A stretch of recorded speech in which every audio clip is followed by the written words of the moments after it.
Jeff and Sharon, you come and bless us this morning.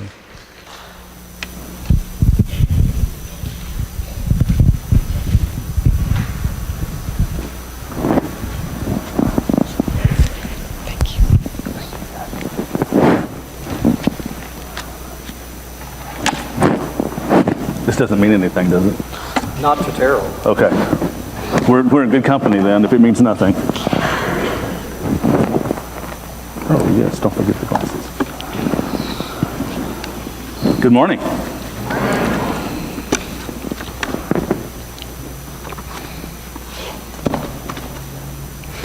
Bom dia. Good morning. É nosso prazer de estar aqui com vocês hoje, compartilhando um pouquinho sobre o que a gente fez lá no Brasil. It's going to be our pleasure to share with you just a little bit of what God has done with us in Brazil.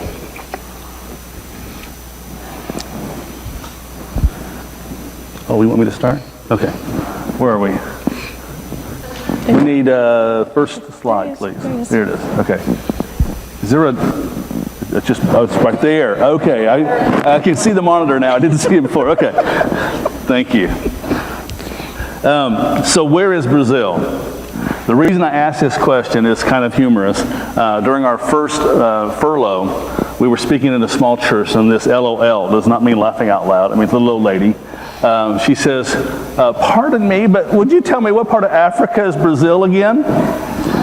It's not a part of Africa. It is a part of South America. It is the largest country in South America, and it also is the only Portuguese-speaking country in South America. They do not speak Spanish in Brazil.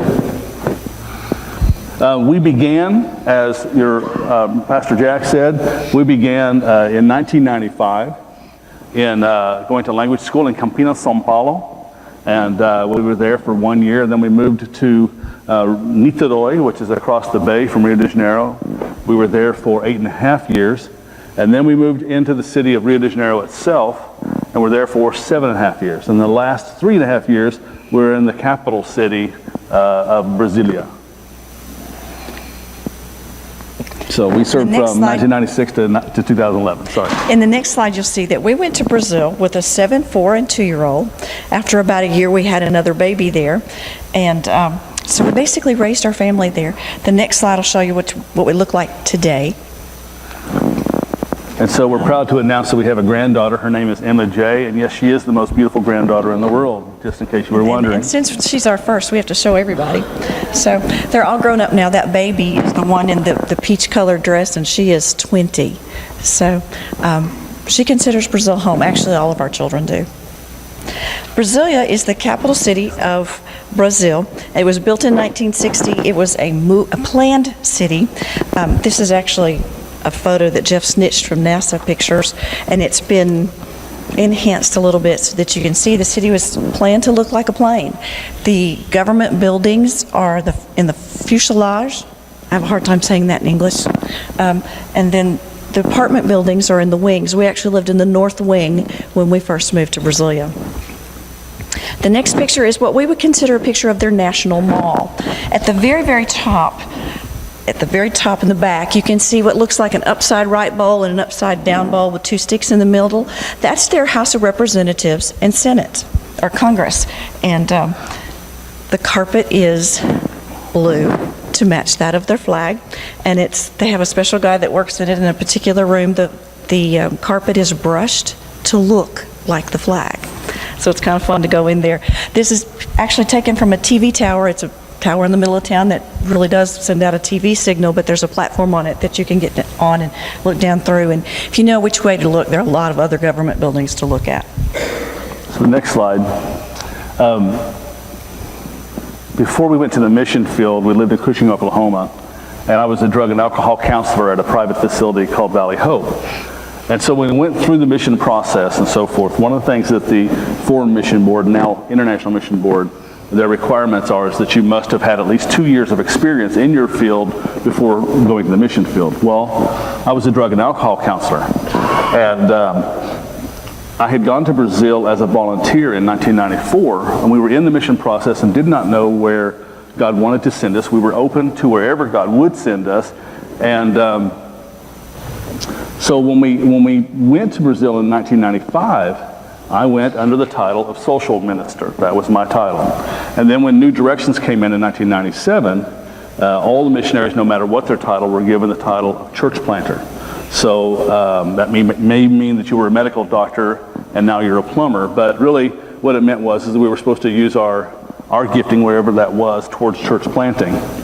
So during our second furlough, some friends of ours were encouraging us to get more specific, more intense training in the area of church planting, specifically in purpose-driven church, with the idea of, we knew that we were moving into the city of Rio de Janeiro, and the idea was to start planting churches within the slums, the favelas of Rio de Janeiro. Well, while we were in California at this training, I participated in a workshop called Celebrate Recovery. And my understanding is this church has a Celebrate Recovery ministry here. And as a person who had worked in recovery for a number of years before going to the mission field, and that's where my heart is, I was really excited about this particular training, because it gave the healthiest balance I have ever seen of Alcoholics Anonymous 12 steps mixed with biblical principles that weren't extreme one way or the other, where this piece of paper could be my higher power versus true relationship with Jesus Christ is my higher power, or being hyper-religious to where if you just have Jesus, that's enough to keep you sober. And those of you that have walked with Christ long enough, you know alcoholics that are believers that still struggle with alcohol and addictions. Okay? So after this 45-minute kind of an introduction to Celebrate Recovery, I went up to John Baker and I said, we could really use something like this in Portuguese. I looked at my name tag and it said, Jeff Renard, Rio de Janeiro, Brazil. And he said, you're a missionary? I said, yes. He said, we are right now translating this material into Portuguese and we'll launch it this coming October. And so in October of 2004, I went to the training in São José dos Campos in the state of São Paulo, and from that time on began helping churches create Celebrando Recuperação, Celebrate Recovery, in churches. Now, one of the things that our mission has done, it's always in a period of transition, but it is trying to reach UUUPGs. Now, what does a UUUPG? UUUPG means uncontacted, unreached, unengaged people groups. Think about it this way. In Brazil, we have, at least that they know of, 113 tribes that have literally never heard the word Jesus. Now, it's hard for us in America to comprehend something like that. They do not speak Portuguese. They have their own native language. And so sometimes, just as we have to, like when we have interpreters and so forth, they have to help the Americans speak Portuguese because they don't speak Portuguese. Well, in the same way with the indigenous, because they don't speak the country's language, you have to have interpreters to understand the indigenous dialect to be able to translate it into Portuguese. And so the uncontacted means we know that they're there, but nobody has ever reached them yet. Now think about it this way. You're in a black room with no lights on, and you know there's a black cat in there somewhere. That is a UUUPG. Unreached, unengaged, which means nobody's talking to them about Jesus. There is nobody engaging them at this time. Unengaged, unreached, uncontacted people group. Okay? In 2012, we got to go to kind of a unique conference. It was called Complag, and it was a convention for Christian Indians, and we as missionaries were invited to participate, not lead, but participate.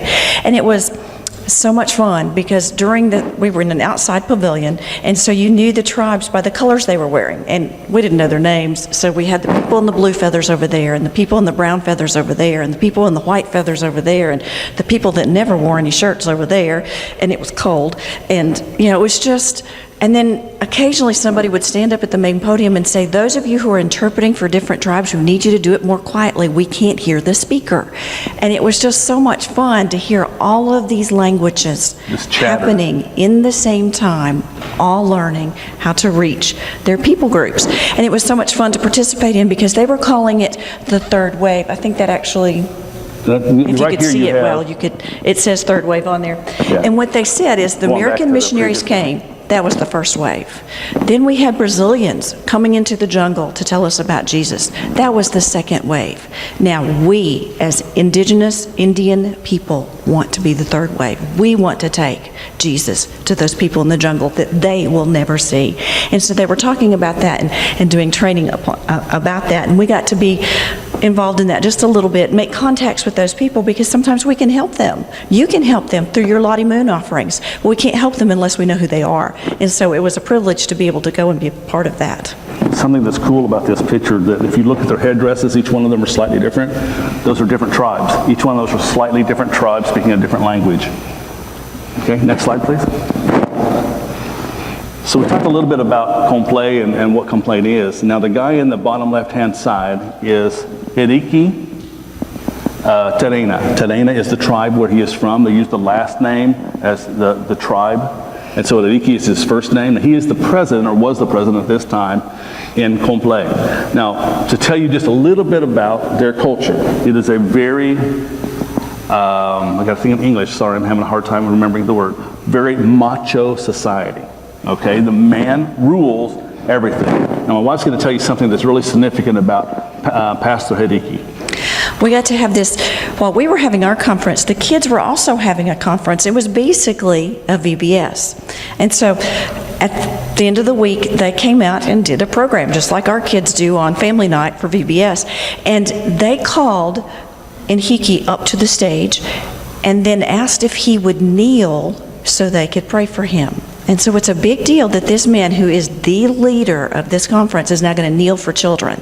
And so I'm kind of holding my breath thinking, that's kind of a prideful thing. Is he going to do that? And he, without hesitation, got on his knees, and about 50 kids crowded around him, and one of the oldest kid put his hand out and he prayed over Enrique, that Enrique would teach them to be godly young men and women, that he would show them how to be an example and share their faith with everyone that they came in contact with, that they would indeed be part of the third wave.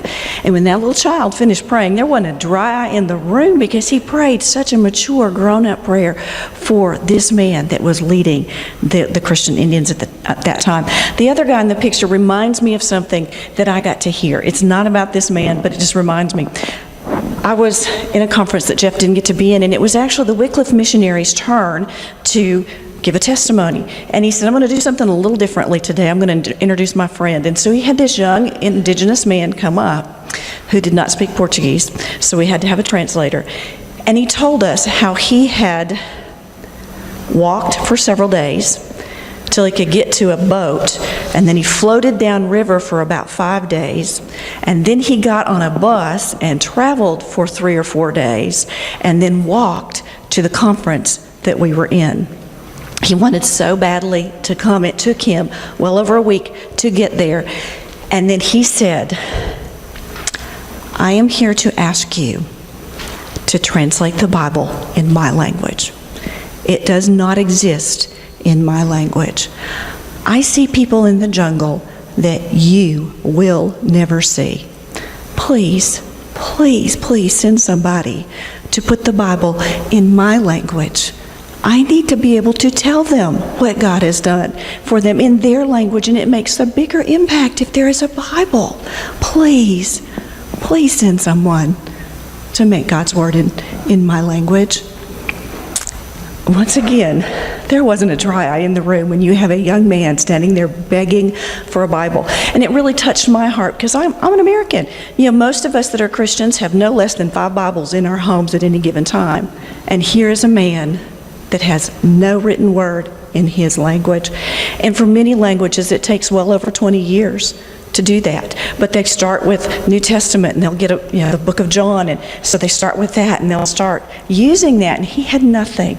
And so it was one of those times that we as a collective group prayed for God to call someone out that had that ability to put his word in that young man's language. Next slide. So one of the things I did, we were living in Brasilia, but I was the team leader for the indigenous, the missionaries who worked with the indigenous in the city of São Paulo. Now, to give you an idea about São Paulo, it's just kind of a minor city. It only has somewhere around 24 to 30 million people in it. So if you can try to grasp the idea of finding out where the indigenous live in a city that literally you could spend 24 hours and not drive from one end to the other end. Because of the traffic. Because of the traffic. It's that big and that intense of a city. So some colleagues of ours lived in Sao Paulo, and what they did is they spent a couple of years doing nothing but researching and trying to find out, doing lots of road trips, trying to find out where the indigenous were. Their situation was different than Brasilia. Brasilia, we attempted the same thing, it just didn't work, because in Brasilia, you may have a family member here, but 50 kilometers, around 35 miles over here, is the next family. You can't build ministry that far away from each other, especially since they don't have cars. They all have to take public transportation to get from point A to point B. And so there was no way for them to ever get together. But in Sao Paulo, they discovered something that I thought was kind of interesting. They found that there were basically four different types of indigenous in Brazil, or in Sao Paulo. The first are the urban villages, and they really are just kind of communities of a particular tribe. And then the next one are apartment communities. And just like you have in, I've especially noticed this in Albertville, you will have pockets of people that are, for example, Haitian, and a pocket of people that are from Guatemala, and a pocket of people, and so forth. And the same thing is true in Sao Paulo. You have these apartment dwellings that seem to attract, thank you, the people from their tribe into these areas. And the government also has some government housing where they actually have built these apartment complexes for the indigenous. And then they also have the assimilated city dwellers. Now, what does that mean? That means that you have persons that dress like I dress. They have regular 9-to-5 jobs. They look like Brazilians. They don't want anybody to know they're really indigenous. But they are. Their roots are with the indigenous culture. Excuse me. And then you have the homeless indigenous, and there are lots of homeless indigenous that wind up migrating into the city of Sao Paulo. So our friend that Jeff got to be his leader found a way to connect with these people, because they're very leery of anybody called Christians, because they've had too many try to enforce real radical behavior on them. And so he said, you know what? I have a really nice camera. I can come and take photos of your events. And so he made friends taking photos of these different indigenous events that happened at their community center. And he sent us lots, and we had to choose just a couple or we could be here all day. And if you notice the little girl in the corner, I think it's very fascinating. Can you see what's in her mouth? That pacifier didn't fall off a tree in a jungle, so she's assimilated a little bit, that she's had a pacifier in her mouth and tennis shoes on, but she's still got a native headdress on. Now, typically they don't walk around the city with their headdresses on, but for their special functions, they're going to come in their tribal colors. And so, like the other young man on the opposite side with that paint on his face, that tells everybody which tribe he's from. And so it identifies them. And of course, you just have the pretty young ladies in the middle. And it was just, that's the type of things that our friends were working with, and they managed to build a bridge through photography to begin to reach these indigenous people. Well, one of the reasons they had to build the bridge also is it's illegal for us as missionaries to reach the indigenous people. The government says that we're not allowed to change their culture. The government sometimes puts voting machines in the middle of the jungle in a village for them to vote. Somehow that doesn't change their culture, but me telling them about Jesus does. So you find ways around that, and if you're invited to be there, invited to be a part of their group, then the government has no say. And so they built a bridge through photography to reach these indigenous people. Next slide. So one of the things we do as missionaries, as you well know, is we work with volunteers. There's pluses and minuses with that, just like working with people in your everyday work life. But we had the privilege, 3 of our 4 children have attended or are attending William Carey University in Hattiesburg, Mississippi. Now the director of the Baptist Student Union is also an MK, missionary kid, to Santiago, Chile. And so when he found out that we were there for our son's graduation, this was 2 years before the World Cup, he said, Jeff, we want to have a group of college students come to Brazil to work with the World Cup people, the other tourists that are coming for that event. And so, as you can see from this picture, the people that are in the orange shirts that have the map on their shirt, that is part of the William Carey team. Because World Cup was a controversial thing, just like the Olympics were. There were people in our country that thought that they were spending way too much money on World Cup and not enough money on people who needed it. And so they threatened riots and stuff. So in order to get anywhere close to a soccer stadium, you had to have a ticket. So basically they barricaded off about 2 miles from the stadium. And so we worked with some Brazilian Baptists to give our students some tools. One of the tools they got was this. It is very hot in Brazil. This was a pretty cool thing. On one side, there was some basic Portuguese stuff. These were handed out in 3 languages. This is just 2, English and Spanish. And so you could figure out how to say thank you, how to say yes and no. That's kind of important when you're living in another country. How to ask for the bathroom. Those things are on here. On the other side, just on a soccer field, they have placed in different places a plan of salvation. And they had this in English, Spanish, and Portuguese. And so our kids, as they were walking that 2 miles up to the stadium, could get to talking to people and hand out fans. One of the other things they had was this thing. Now, how many of you know about soccer? What is this thing called? Okay, why is it A called yellow card. Why is it called a yellow card? It's because it's yellow. It's yellow. Okay, why do you get a yellow card? How do you receive a yellow card? By invitation only? No, he said because you.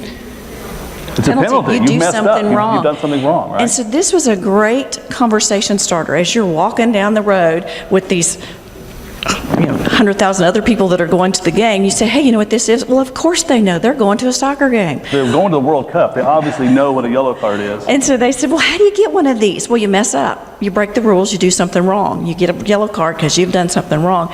And then this yellow card had something special about it. When you opened it up, there's a plan of salvation. And depending on who you were talking to, you could give it to them in English, Spanish, or Portuguese. So it was a great conversation starter that allowed them to share the gospel, even with somebody they couldn't really communicate with, because most of those people were readers. Now, soccer is a huge, huge deal in Brazil. When it comes time for World Cup, everybody gets their Brazil paraphernalia. It means you wear your funny glasses, you get hats that our colors are yellow and green and sometimes blue. And so you decorate your house in this stuff and you face paint. And if it's if a World Cup day comes on a school day, you don't go to school. If it's on a work day, you don't go to work. And if you have the misfortune to have to ride a public bus on a World Cup game day, it's an adventure you will never forget. I did it one time and one time only. I got on the bus to realize the bus driver was not happy he was missing a World Cup game. So as we got up to a bakery that had a TV turned toward the street, he crept by that TV. And when he could no longer see that game or see what the score was, then he hit the gas and zoomed as fast as he could zoom to where he knew the next TV was. And then we slowed down and we crept past that TV. And everybody in the bus was on that side of the bus because they also wanted to see what the score was. I felt like I was on an amusement ride. Our very first World Cup, I bought something that Chris is going to demonstrate. Anytime you hear that Brazil has a goal, the whole country, and I mean the whole country, celebrates, and you will hear this. Well, I'm Mike, so I'll try to do this a little bit less. Yeah. But they yell out the window, "Go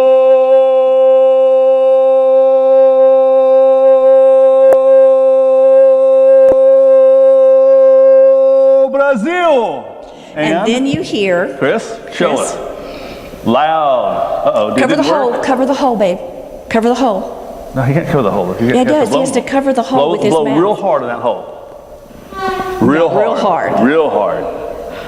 Blow as hard as you can, babe. There you go. Now imagine that about 10 times louder all over the city. Because they put their And whole being into it. Our first World Cup, being the good mom that I thought I was, I went out and bought 4 of them. 1 for my biggest child and 3 for my kids that were old enough to blow horns. And the first goal, we had a new rule in my house. Can you guess what that rule was?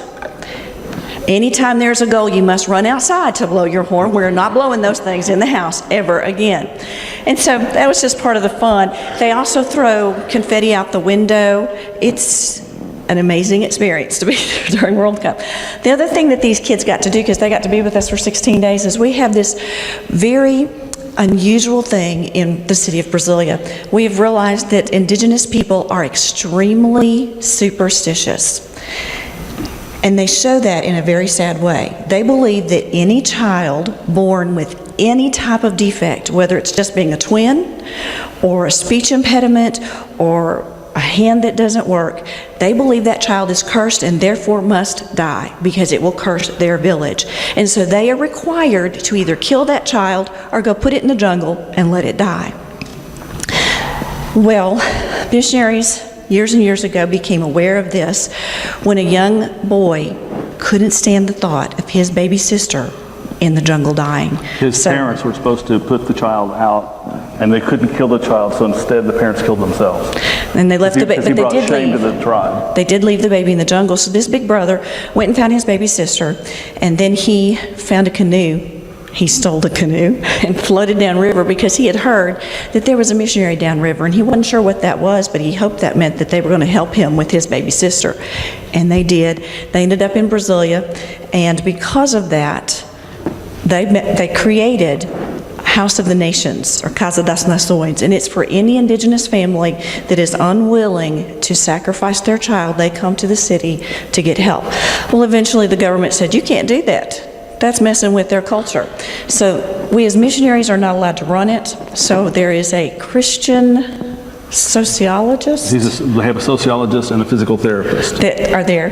They are technically not missionaries. They're actually Brazilians. And so they are there to help these families that come out that are not willing to sacrifice their kids. Well, our college kids went out there, and you can see they're really doing some heavy work. They leveled the ground, they mixed concrete by hand, and then they leveled that concrete to make a pad for a future building. Next slide. So one of the people I got to know through living in Brasilia was a man by the name of Macaw. And the only reason why I remember his name is because of the bird, the macaw bird. You've all seen the big, huge parrot that's either blue or red.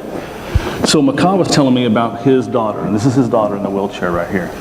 Now, to understand Macaw and his wife, these are not just any indigenous couple. His father was the chief of his tribe. His wife's father was the chief of their tribe. They were the same tribe, but different. They were in proximity to each other. Different villages. Different villages.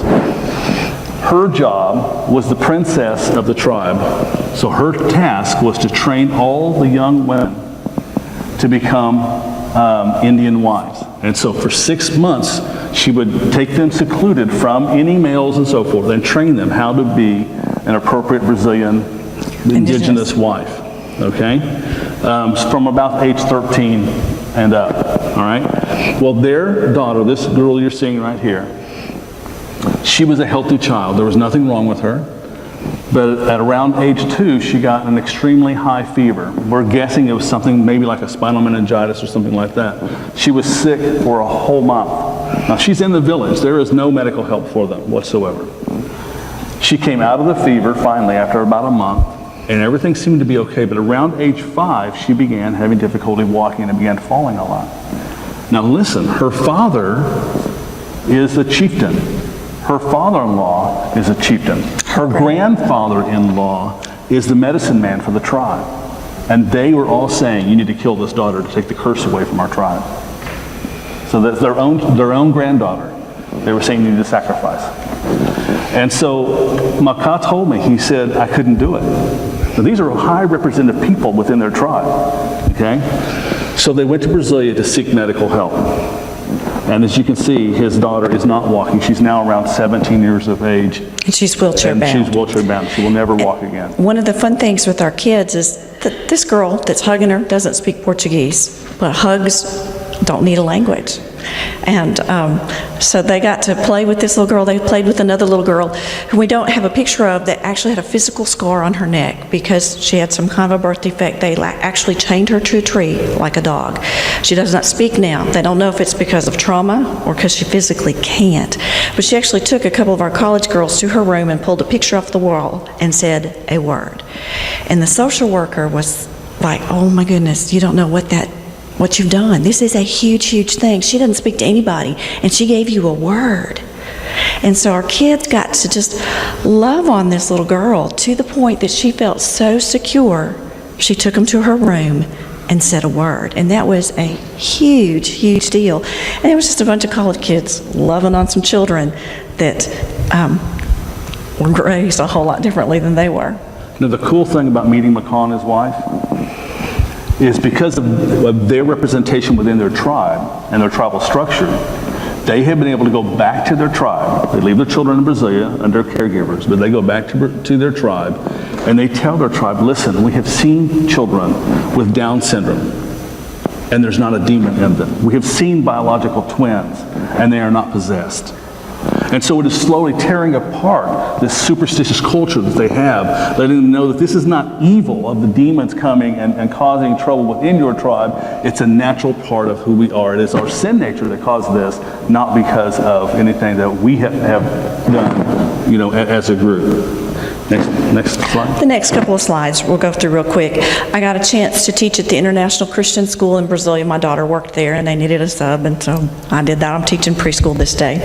We're working on our shapes, as you can tell. The next thing, we got to, because Brasilia is the capital city, all the missionary kids came, and they did camp, like youth camp, except it's MK camp. And so I got to help cook for that, and Jeff got to be a chauffeur, and it was just fun to love on everybody else's teenagers. These are all of our nieces and nephews. So when you're overseas. We're Aunt Sharon and Uncle Jeff to all these kids. Next slide. And then that same church that kind of comes and did camp for them came back and brought teenagers of their own. I think there were 25 of them, and they did wordless plays in schools, and so they were able to do them to music, and in between each play, the teenagers took turns giving their testimonies. And of course the MKs were the translators, so that was kind of cool. Yeah. And then the last slide is a couple that we got to mentor our last couple of years in Brazil. This is Jonathan and Becca Edney. They are still there. They are in Manaus. They have accepted a new position, and they're going to be mentors now for new missionaries.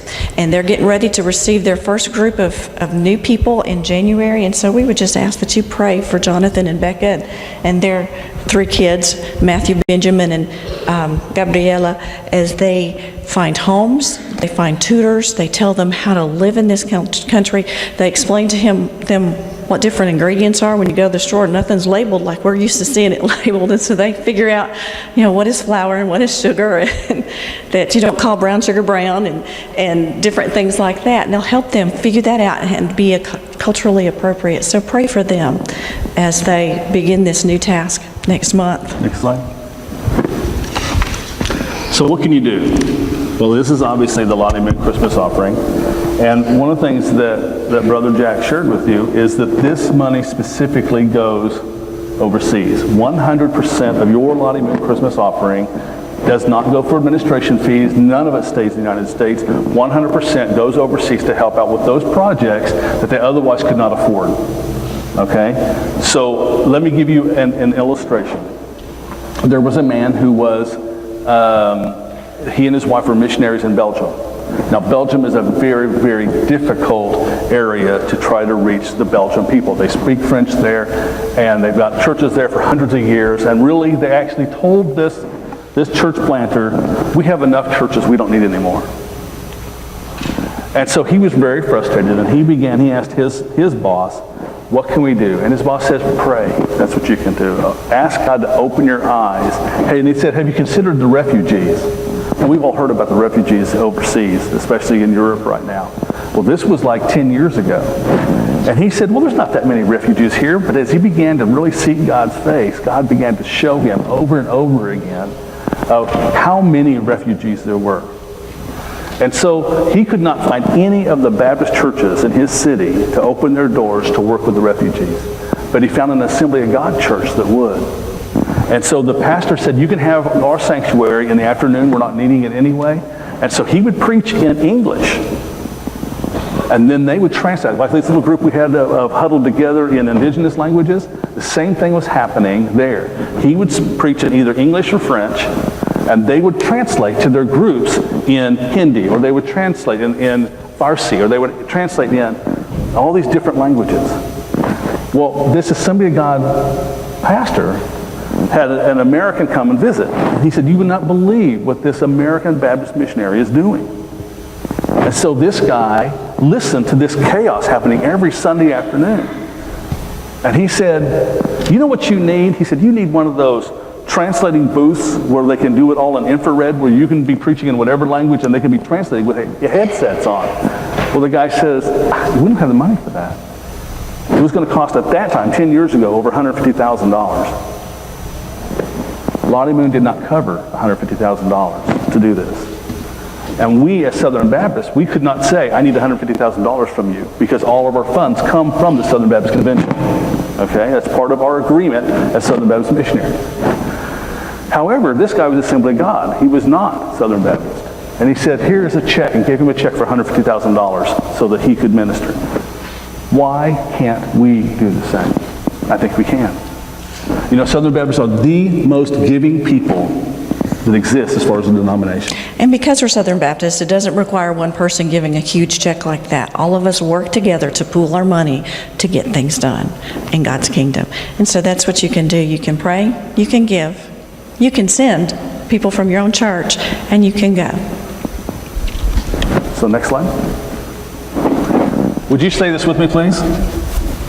Go therefore and make disciples of all nations, baptizing them in the name of the Father and the Son and the Holy Spirit. Matthew 28:19. Now what do we call this? We call this the Great Commission. So it's not the Great Suggestion. It's the Great Commission. God is saying go. It's an infinitive word, which means in action. As you are going, do this. If you claim to have Jesus Christ as your personal Lord and Savior, He is your Lord and He is your Master, you have a requirement to go. Now that go may mean, like Chris in school, maybe it's Chris sharing with Jesus with his kid that he goes to class with. Maybe it's you at your workplace. Maybe it's when you go to Walmart, that cashier who looks like he's having a really bad day. You can go. You don't have to be called to a specific mission field. You have a mission field right here in Huntsville. Okay? Go. All right? Thank you. Thank you very much.